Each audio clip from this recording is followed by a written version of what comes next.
Boosh Channel, one of our most loyal YouTube subscribers, asks me a question on YouTube. Is there much point trademarking a phone word? 1-800-GOT-JUNK is a good example of a valuable company who did it. Would it give them much enforcement power against similar phone words or only the exact match? That is, the holdings company of the 1-800-GOT-JUNK trademark could stop the word being used if they lost the actual number from the company who actually owns it. They trademarked it in Australia, but the phone network provider, Telstra, actually owns the number. I'm Andrei Mincov, the founder of Trademark Factory, and here's my answer to this question.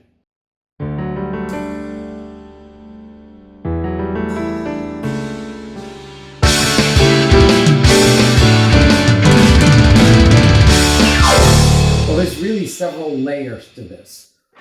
First, let's talk about whether a trademark is the proper mechanism to be able to enforce against somebody who would register the same phone number as the number.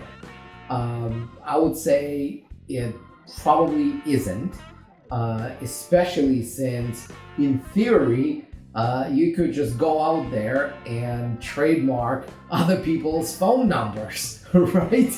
And then just use that trademark to go after them and claim their phone numbers. That's not what trademarks are for. These identifiers are totally separate from one another. It's not like domain names, especially since the same numbers can form different words, right? Because there's 3 letters per number. And in theory, every combination, every phone number can have multiple versions of what the phonetic, the word mark would be hiding under that number. So short answer to that, probably not. Probably you can't use the the trademark in the phone number to grab and get the actual phone number. Having said that, there is still massive value in owning that trademark if everyone knows you under that brand. Let's assume it has something to do with the phone number. So 1-800-GOT-JUNK is a great example. So they've been branding themselves as 1-800-GOT-JUNK. The other one is 1-800-FLOWERS. That's their brand. It's not just the phone number.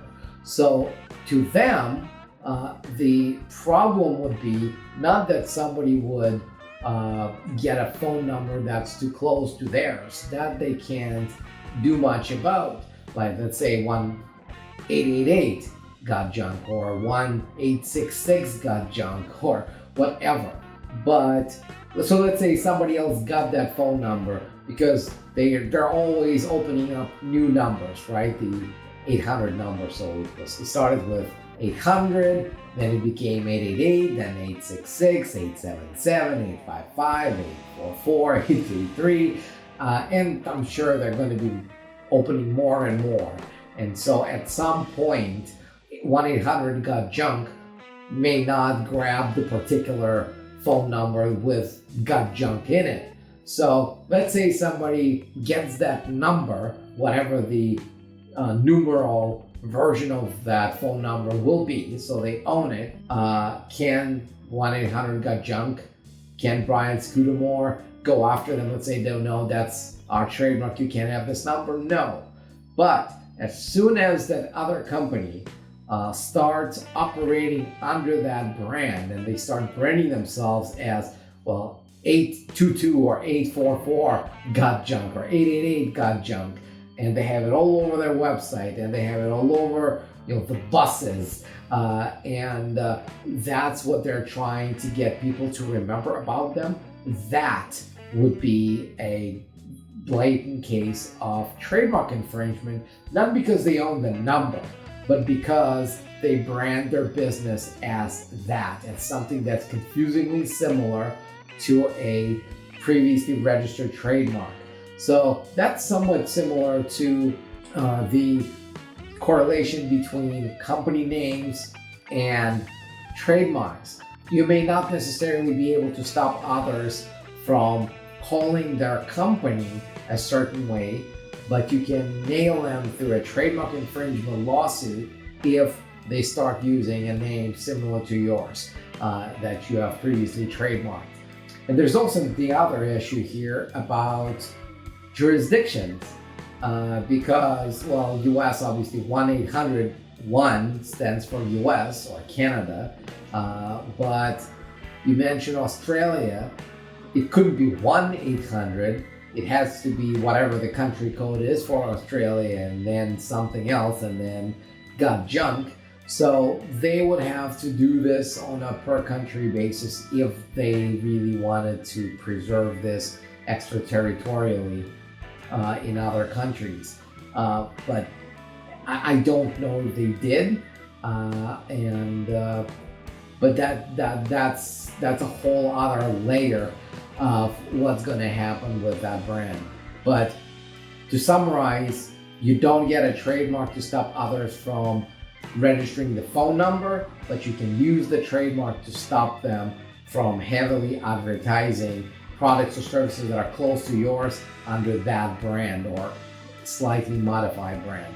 Kirsty Arant asks me on Quora, what idea did you totally come up with, but someone beat you to the patent? So this comes from my personal experience, not as a trademark agent, not as somebody who runs a trademarking company, but from my personal experience as someone who came up with that idea. So I moved to Canada from Russia after I had been an intellectual property lawyer in Russia for many years. So I moved to Canada, had to go back to law school, finish my law school, and I was doing 1 year of what's called articles here, when you slave away for a law firm, getting paid next to nothing in exchange for an opportunity to write the bar exam when you're done taking this apprenticeship almost. So I was there, and during that process, I was seeing some of the inefficiencies of how the system worked. So I came up with what I thought was an amazing way to sell books to lawyers in electronic format, because there's, of course, books that you can go to the library, there's physical books, and you could go and make copies of the actual pages, and you had to stand at the photocopier with this stupid library card that would charge you by every page that you take a copy of, right? That was one way to do it. An alternative to that was to use some electronic subscriptions, some digital subscriptions, and they would sometimes give you access to books and things like that. The problem with those is that they would just give you text, right? Well, sometimes it's formatted text, but it's still text. So when you print it out, it almost looks like, you could just type this whole thing in Word. And from my perspective, it's always less convincing when you try to bring something to court and say, well, in this book, this authority said this. And when you try to provide evidence of that, it just looks like you typed it yourself. So it doesn't look as convincing. And so oftentimes we would use the electronic database to find a specific quote that we wanted to use. Then they would send me to the library to find the actual book, to go and take copies from the physical book so that the actual filing that we did with the court looked better, right? Again, they were paying me next to nothing to be that apprentice, So it didn't really cost them anything to send me to the library to spend a couple hours of my life to stand in the photocopier and find the actual pages and make copies of those. So as I was doing that, and I was thinking, there's gotta be a better way, right? Because of course they're digitizing the books to get them to the digital library already. So there has to be a state when somebody scans the book, and this has to be this PDF. So I'm like, what if you could, in that subscription, get access not to just the text, but to the PDF version that has pages with all the format preserved.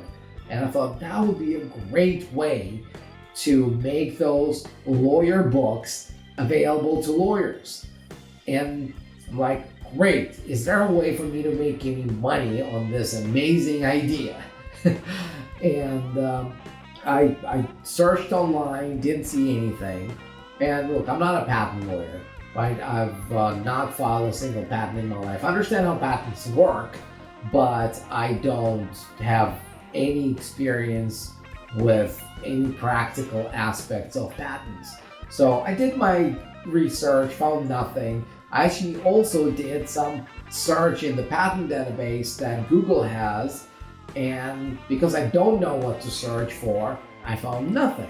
And I was about to go out, take a loan to have my great idea turn into a patent. Because one thing I realized is that I don't own the books, I don't own content, okay? I don't have the capabilities of creating the software, digitizing those books. So there's really nothing I could sell to make any money on this idea other than by patenting the idea, almost a method of presenting information, presenting those books in a PDF format that preserves the layout of the page. And I'm like, this is such a great idea. Nobody's doing it. Lawyers around the world would be thrilled to use it, and I would become rich, right? So I was about to go out there and take a loan on getting that patent. I got a quote from a local firm that does patents that was quite substantial. It was well in 5 digits, 5 figures. And I was about to do all that when I had this, I had this moment when I realized, well, Andrei, what's the first thing you do when you help people with their trademarks? Well, you do a trademark search. What do you tell people who tell you they've done their own trademark searches? Well, you tell them that probably their search is not good enough and that you would have to do the search again just to make sure that they're right and there's nothing out there. So I said, okay, who's going to do the patent search for me? And I did some research and I found a company out there. It's a US company. And I looked at their model. Unfortunately, unlike Trademark Factory, we do a trademark search that's part of the entire filing process, so you pay nothing for the actual search. So they had, you had to pay about $500 for a patent search.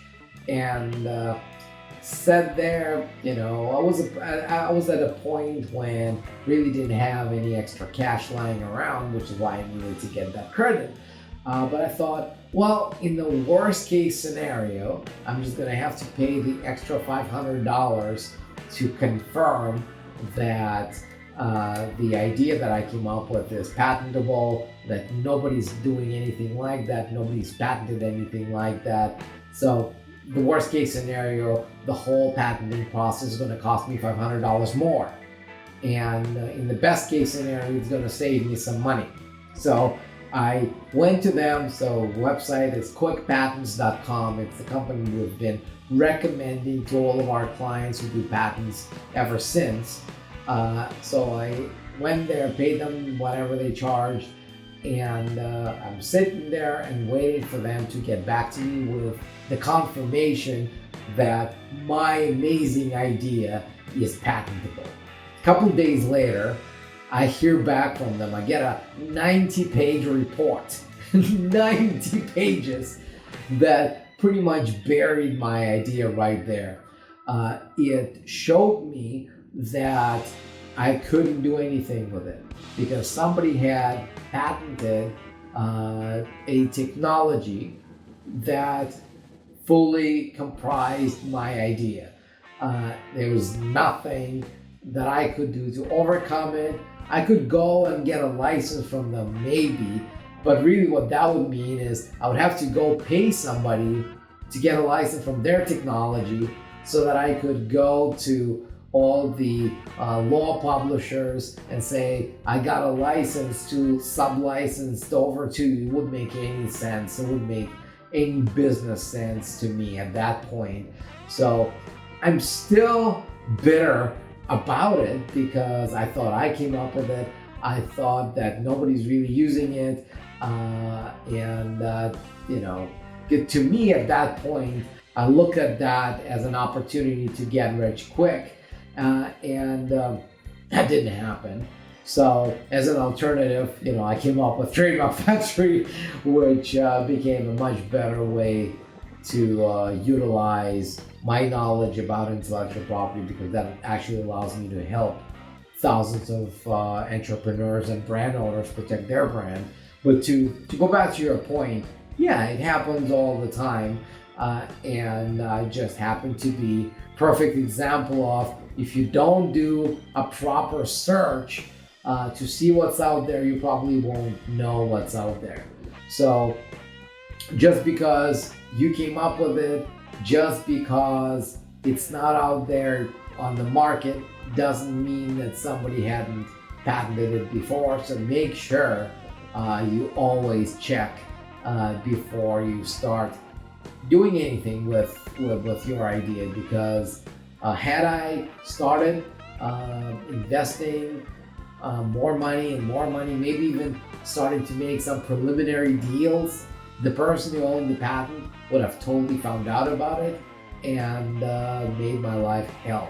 So as upsetting as it was to me back then to know that I can't patent it, I'm happy that I stopped right there with a $500 investment. I didn't spend any money on patent. I didn't spend any money on developing that idea, building that idea into something that couldn't have worked anyway. So I hope this answers your question. I hope you found it interesting. And if that's the first time you're seeing a video from me, make sure you subscribe to this channel. We post these videos every day. And if you got a question for me, post a comment below and I'll shoot a video just like this one answering your question. Until then, I'll see you in the next video.